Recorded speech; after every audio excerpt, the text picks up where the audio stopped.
especially in this time. Another question I want to ask you is that, nowadays, from a person point of your point of view, how important do you think is the role of sports in one's life, especially for the youth? Because if you have sport in your life in youth, it shapes you. It shapes many people, the large percentage of the population, to be balanced adults.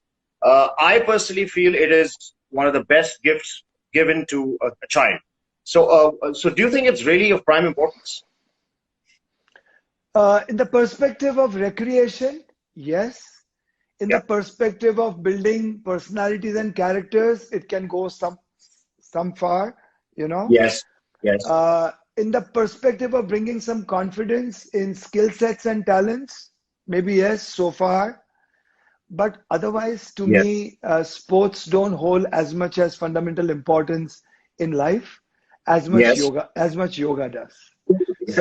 So let me tell you how yoga could help evolution of mankind. Okay. So let me give you 4 pillars of fitness, health, wellness, and well-being. Okay. The 4 pillars of fitness, health, wellness, and well-being, which is the ladder of evolution, and which, if you climb, you can climb higher than gods, you can rise higher than gods, or you can fall below animals if you slip. So yoga has 4 pillars. The first pillar is conserve your breath, preserve your body, become a tortoise. Every exercise principle should be sub-maximal and sub-intensity.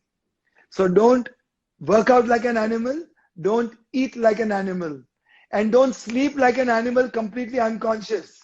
You must be awakened. You must be awakened even in your sleep, like the ninja. He is deep in sleep, but if somebody comes with a sword, his hand goes up like this. Like this. Yeah, it goes up like this.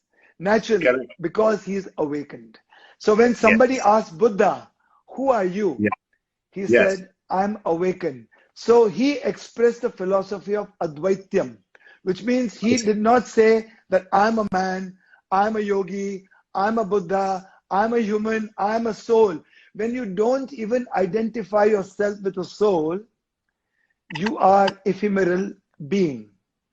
And that ephemeral being is the Sakshi Bhav, the Sakshat. The ephemeral being is the witness value, which is non-judgmental, non-aligned, simply centered, and which is perhaps the paribhasha of yoga, swastha. Swayam mein astha. Swasth ki paribhasha hai swayam mein astha, which means faith in your own being. So swayam mein sthit, swayam mein upasthit, swayam ki upasthiti, jagruti, bodh, chaitanya bhav, gyan. The ultimate gyan. It is not the gyan of the books. You will have to do unlearning. To learn, to be wise, you have to unlearn. The philosophy of Tao says, empty the cup to refill it again and again. But remain empty. So the mindfulness philosophy of the Westerners is very shallow. It is literally empty the mind and mind the emptiness.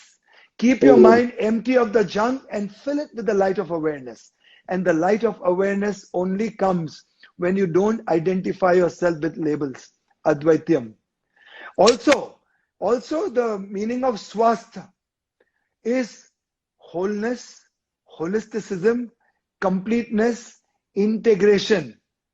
And this totality brings about rhythm and flow. And this rhythm and flow comes to rise with your breath. So swas. So everything is a lot of life. Good existence. Breath is primary to life. Breath is primary to life. So swast se nikle swara. Swara se bane sura. Sura se nikle sangeet. Or sangeet se hum ho jaye tarangit, which is the bioelectricity. So the biochemistry gives rise to bioelectricity. The rasayan. So the dhatus and the tattvas. So the dhatus are rasa, rakta, mausha, meda, ashti, maja, shukra. Wow.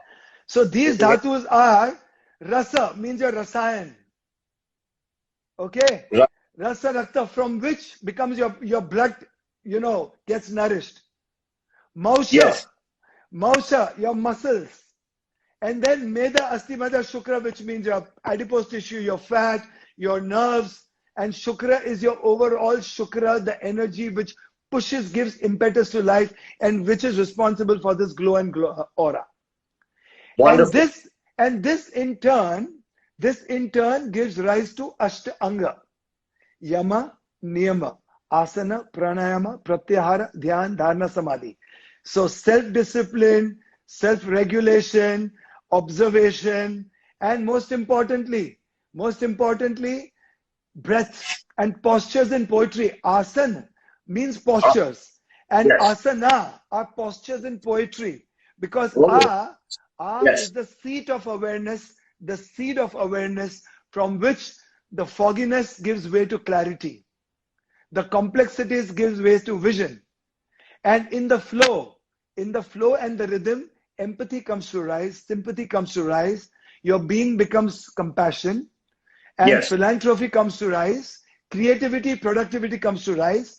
So yoga becomes responsible for evolution of mankind, for building personalities and characters, not just sports.